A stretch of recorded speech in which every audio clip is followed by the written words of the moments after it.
finally got there.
Hello, everybody, and welcome to the Jerick Show, your weekly dose of cybersecurity knowledge, entertainment, and information, and what have you. So I was just looking off camera for a bit because I was just like looking up on what's notable about today. Did you know today, the 14th of July, in 1934, New York Times erroneously declares Babe Ruth 700 home run record to stand for all time. In 1948, on this day, Togliatti, leader of the Italian Communist Party, is shot near to the Italian parliament in an assassination attempt. And of course, it's Bastille Day. The French Revolution begins. So I think it's the day that marks, as the French like to riot, they rioted and chopped off the heads of many of their world leaders. Well, not world leaders, many of their own leaders, kings, and what have you. And, you know, there are some days working alongside Eric that I sometimes think that, you know, the guillotine wasn't probably such a bad idea. Welcome to The Jerick Show, featuring your hosts, Javad Malik and Eric Crone. Timely topics, poorly presented.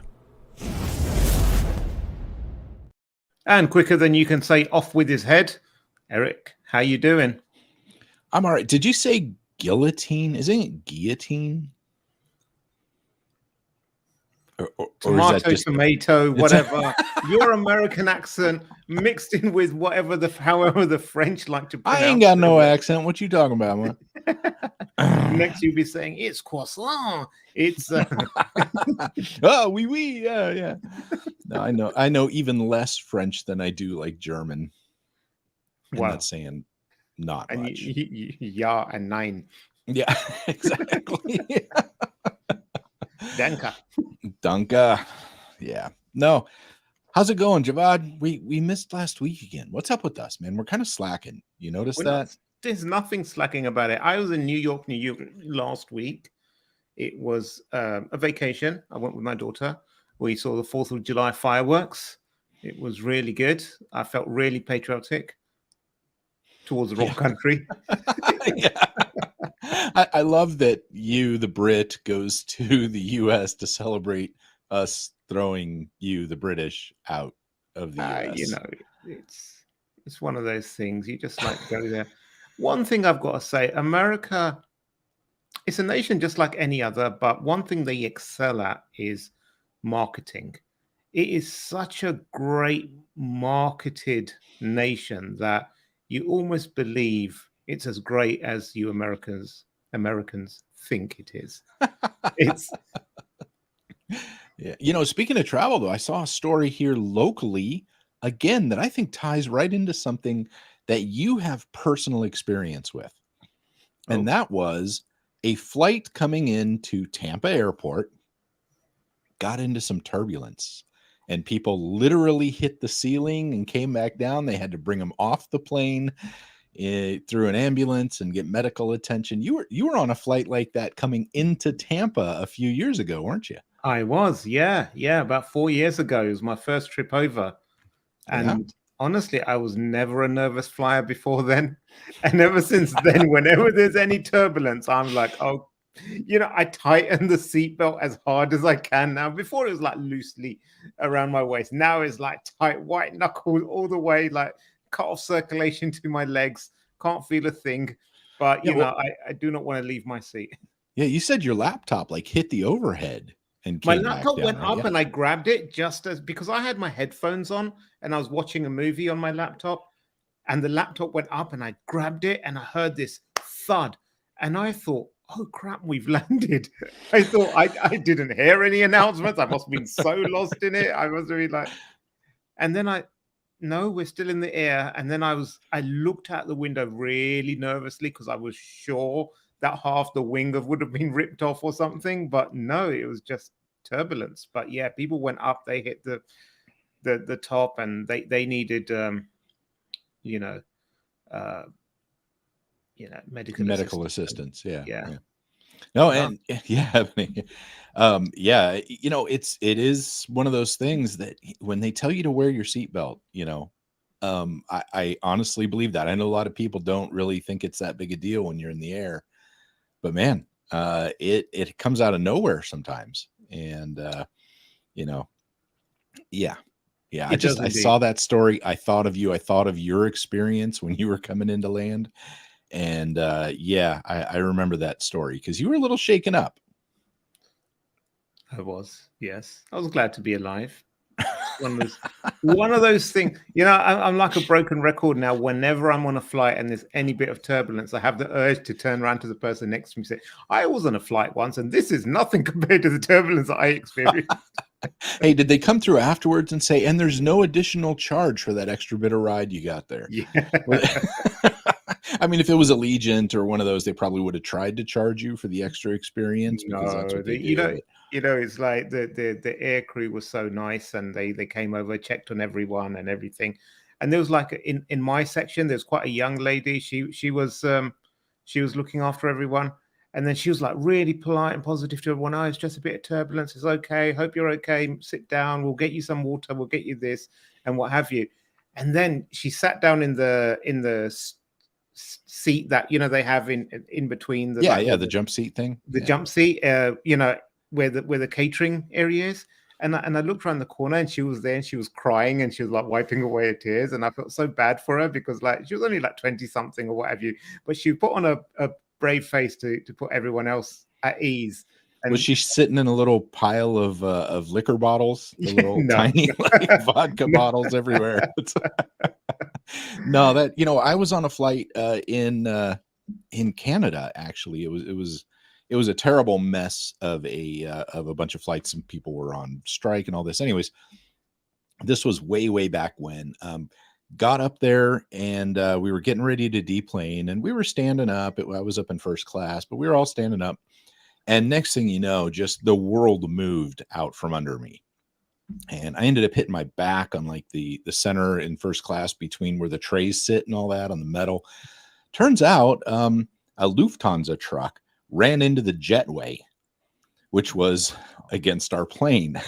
And the poor gal in the jetway that was like out there driving it, they said she hit like both walls before she hit the ground. And I mean, it was bad. It was really ugly. Got off that plane. It was a mess. But yeah, it's kind of scary when that happens and you don't know what's going on, just out of the blue, something like that. So anyways, yeah, good way to start the week, right? Yeah, great way.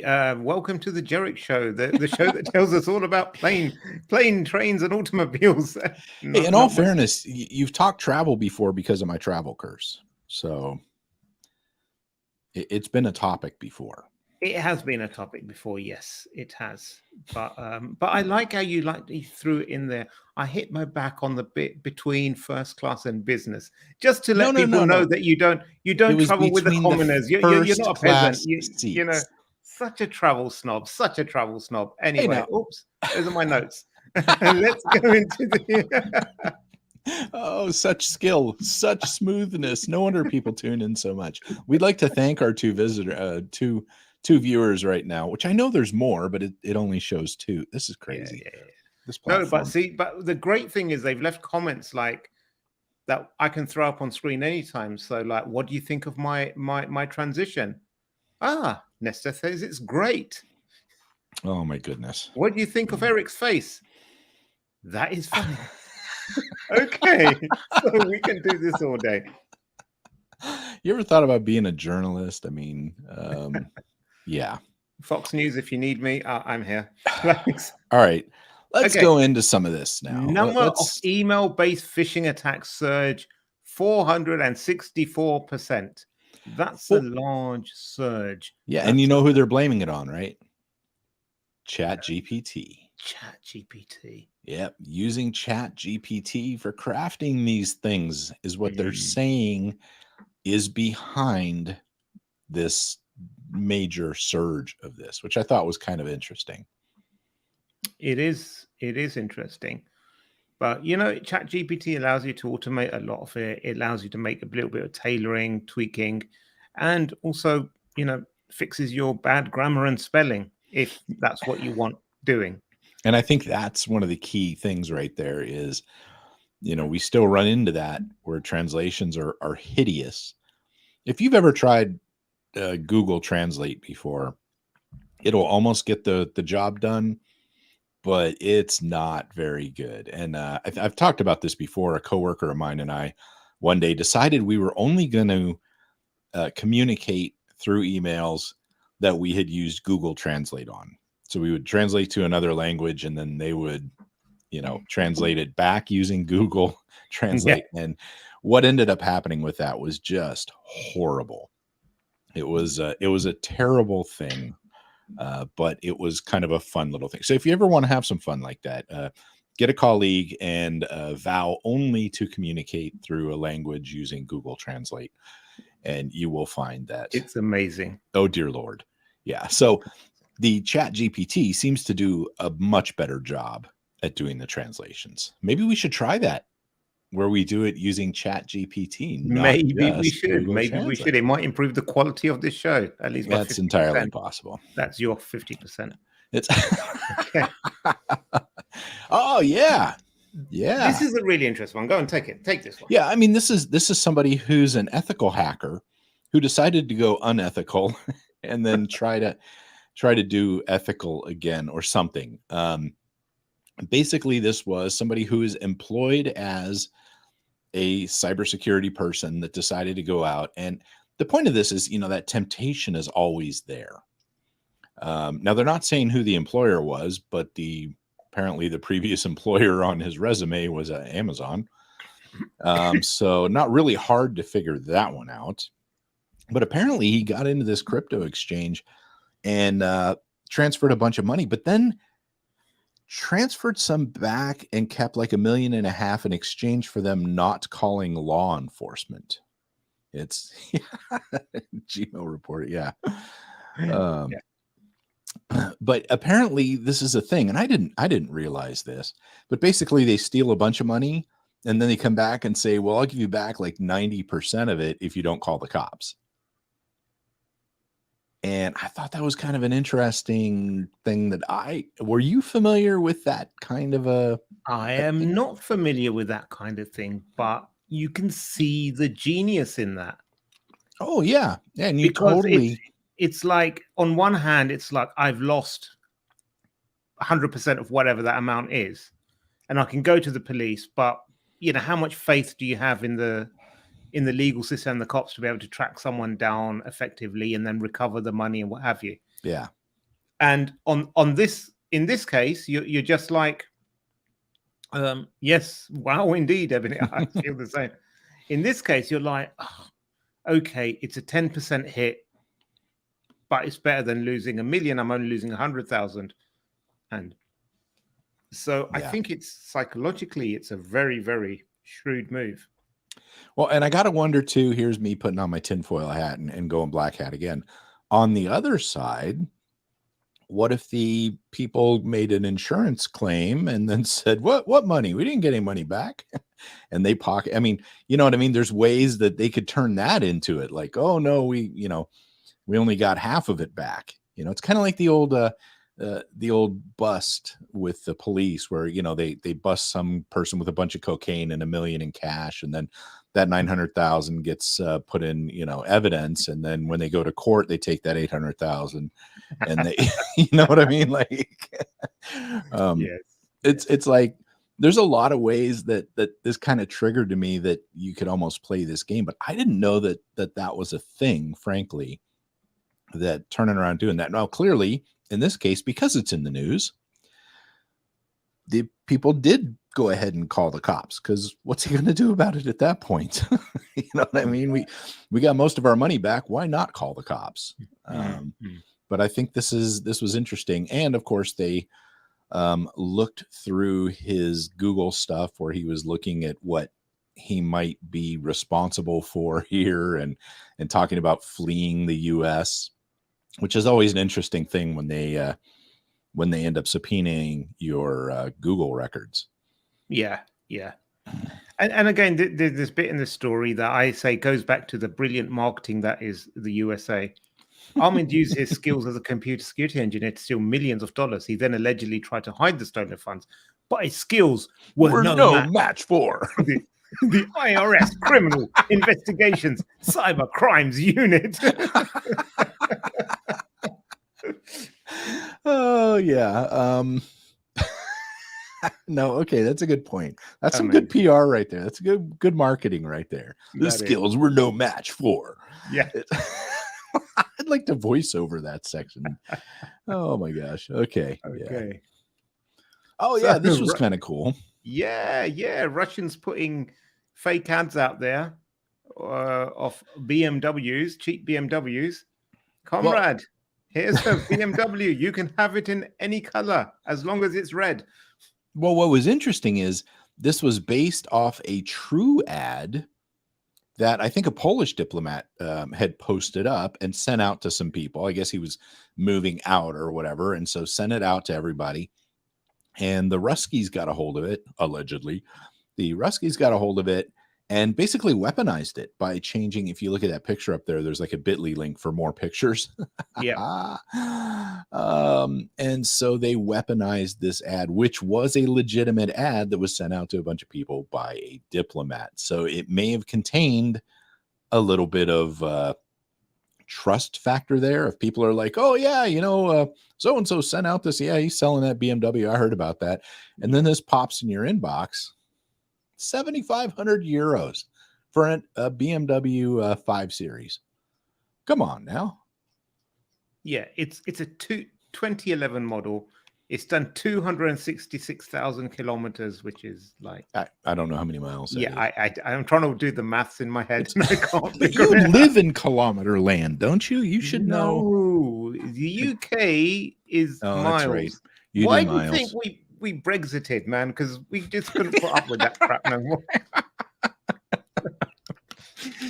You're semi-imperial. Yeah, it's like we pick and choose whatever the best things are and most convenient are to us. Is that what it is? Okay. Yeah, I thought that was interesting that was based on a real one and that they weaponized it. So we're going through the full house today. We've soiled the good name of ChatGPT, blamed the Russians, and now we're moving on to the Chinese. Let's cover it all. Yeah. So this is a group basically got into a bunch of email accounts. And what was interesting about this, I mean, this was a token forgery type thing. Yes. Where, if I'm not mistaken, they used a vulnerability created in order to do backwards compatibility, where before a certain date, it didn't do certain things with certificates. And so they end up forging the certificate to look like before that date. And next thing you know, they're in the mailboxes. And we both know, I think, how dangerous it is when a legitimate email account ends up being taken over. Like, I mean, people underestimate how powerful your inbox literally is. Your universal key to the world. Yeah. If you forget a password, what do? Oh, we'll email you the link to reset your password. Right. Yeah. You know, it's Yep. like if you forget anything, it's like, oh, do you have access to your email? Yes, I do. You want to fool someone else? Send them an email. It's just the center of everyone's digital universe. Well, and you can jump in and piggyback on previous conversations. If you're a bad actor going into, the history, popping something up and replying to somebody and go, hey, there's a new something about this, check out this link, or, you can use that because there's a level of trust already in place through previous communications. This is really, really dangerous. And we've seen stuff like this used for, silly kind of stuff. Yeah, Jonathan, yeah, exactly. I know. Yeah. Even with 200,000 kilometers or 4 miles or whatever that comes out to. yeah. Like, well, buy one, get one free. Right. But gosh, I don't remember what the hell I was saying. It was brilliant. But whatever. Oh, yeah. I've seen some things done with like a CEO sending out an email to the whole organization and say, hey, I'm not saying you have to donate to this charity, but it would be very good for you if you donated to this charity. And it's a fake charity set up by the bad actors. But they use the executive to push that out there. Yes. Sneaky stuff. Cool. So when I did this, what I will say is when I did a comment op on this, I was like, how do you defend against this when they have forged tokens? Like there's no, don't follow a link. There's no MFA. There's there's nothing that the user can do. There's no interaction. There's nothing that, but I mean, Microsoft to their credit, I think they've patched it all now. So there's no vulnerability, but it shouldn't have been there in the first place. Yeah. I mean, the only thing I could come up with on this is essentially, if you get like, how you get email notifications on your phone and it's like, so-and-so sent you a message and you go into your inbox and it's not there, start being cautious because they will, like bad actors, when they take over this, they'll do those communications and then delete them. So if you're getting notifications for stuff that are not in your inbox, be very careful, my friends. Yeah. So how many bad actors do you think are sending, spam emails around the world globally? I mean, by the amount of well, what's global population, like 32 billion or so? I don't even know, but what? Because if you subtract 4 of those, then the rest are all scammers, as far as I'm concerned. Okay, so I don't like people. Okay. Now, according to Barracuda Networks, fewer than 100 scammers are responsible for global email extortion. Okay, so I'm gonna have to say there's a word missing in there, like much of or most email extortion, because there's no way it's only 100 people responsible for all of the email crap. This is probably before they started using ChatGPT, and now it's probably down to about 20.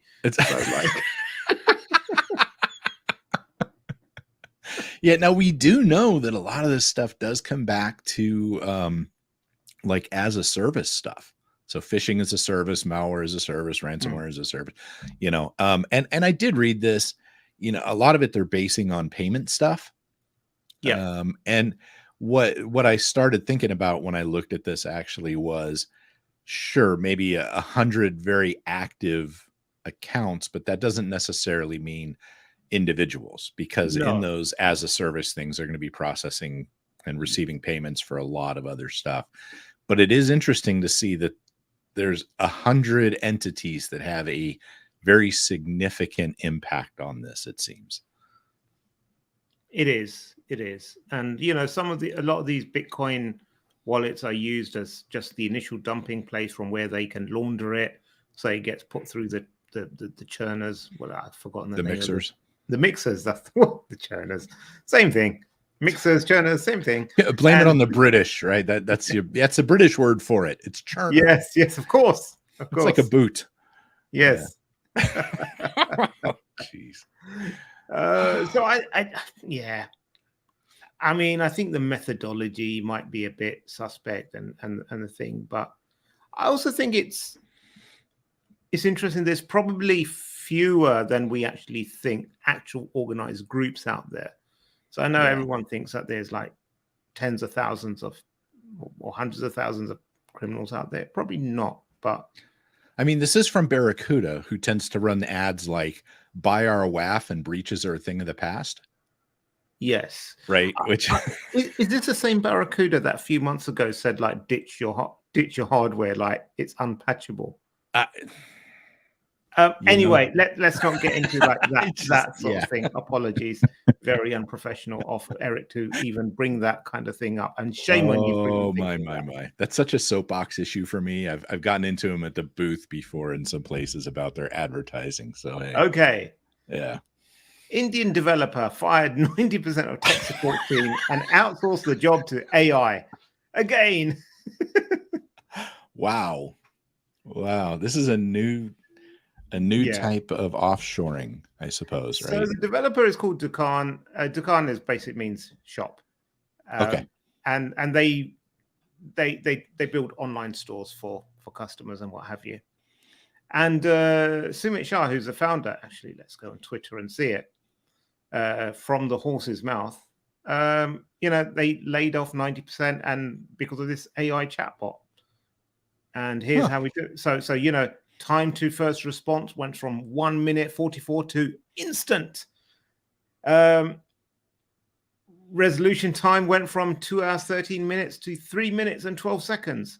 Customer support cost reduced by 85%. So he said he set it up and he went at it and let it run overnight or something. And the next morning, 200 live chats and 1,400 support tickets have been marked as resolved. Oh. And he starts feeling like Bradley Cooper's character from Limitless. And I think this is really interesting. Yeah. Two observations. First is, I say, it would be interesting to go through these and see how many people just like gave up on it because they're like, right. You're a dumb AI That's kind of where I was going. I do not want to speak to you. Yeah. How many were actually resolved or, they just like burnt it and said, no, this is a non-issue. The AI says it's resolved. So clearly it was resolved with positive outcome. Yeah. Secondly, I think this is like first level staff that you're replacing, and they typically would just follow a script anyway. You call them up and they're like, have you tried turning it off and on again? Are you sure that the cable's plugged in? Have you logged onto your own account? It's a painful process that you're going through. And if that's something that can be automated, then it should be automated. So it's not really groundbreaking in that regard. I think it's a great marketing move. He must have spent some time in the US to have learned these tactics. You were on a roll today.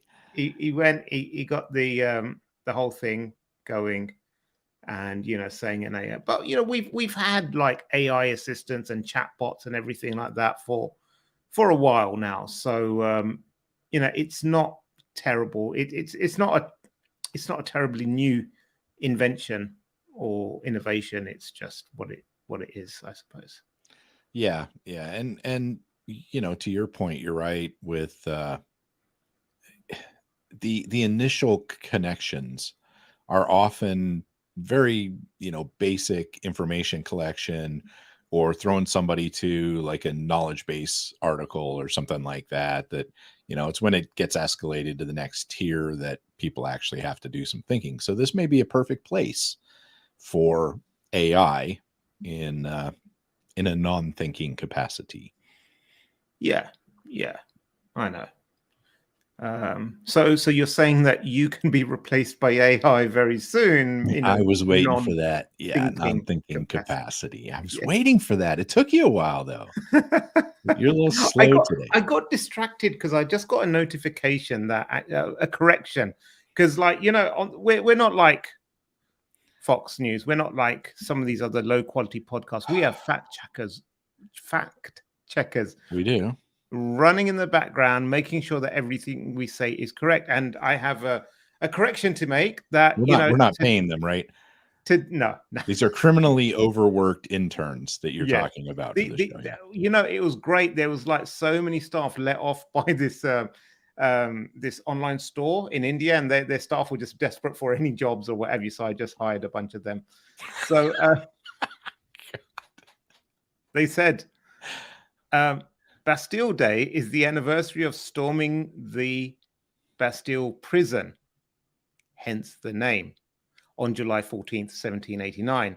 The French Revolution started on May 5th. So Bastille Day is not the anniversary of the start of the revolution. Ooh. Yeah. So, I think like, okay, that's probably factually correct, but you're kind of splitting hairs here because it's part of the revolution. It's like a nebulous pregnant pause. No, because I just realized that what I was going to say wasn't true because I got the dates wrong in my head. Well, are they AI bots?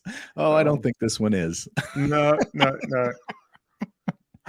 Yeah. As they say in France back in the day, with the French accent, Off in with their French, head. but off with his head. And with that, we got rid of Eric. Hopefully, we can stay rid of him until next week. Stay secure, my friends.